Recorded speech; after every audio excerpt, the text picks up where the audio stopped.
Hi friends, I'm here to share a metaphor. So metaphor can be so useful in our practice because what we're really getting at is hard to put exact words to.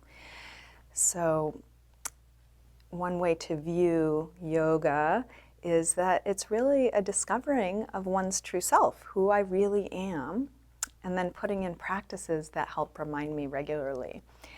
And so who I really am is hard to go right out and say, so metaphor can be useful in pointing to it. So this is a metaphor that really helped me when I was first starting out my practice, the wave and the ocean. So here's our ocean, here's little waves. So you might think of yourself as a little wave on the ocean. Here's me, my little unique manifestation of the wholeness. And the practice, my practice, is remembering I'm not just this. When I cut myself off, I've drawn a little line here, let's pretend that's ego. When I forget that I'm more than just this little wave, it's scary up here sometimes. I feel, different and disconnected and small and maybe scared.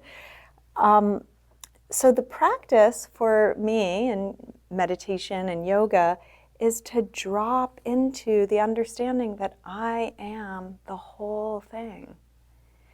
And,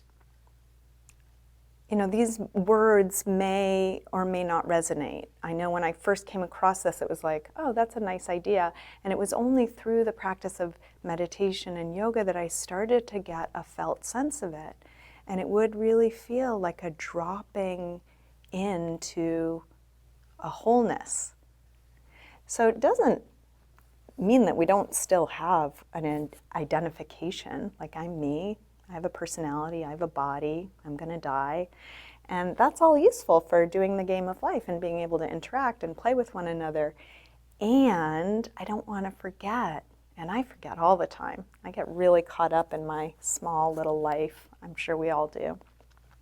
So when we're going through these yoga poses, when we're sitting on our cushion in meditation, to have some sense of dissolving into that which is whole, complete, connected, in need of nothing. And these are all words. These are all words that don't even, get at it even a little bit, but they're pointing to, so that perhaps in your practice, when you have the felt sense of oneness, you have something to anchor it to, like a concept. So wave and ocean were one of the concepts that first helped anchor in the experiences I was having, and then we can look for that.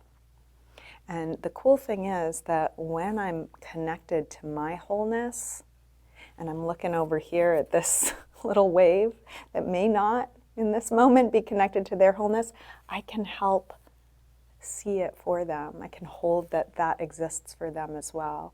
And so when I'm relating to other people, other beings, other small, unique manifestations, I can really look for the wholeness in each of them.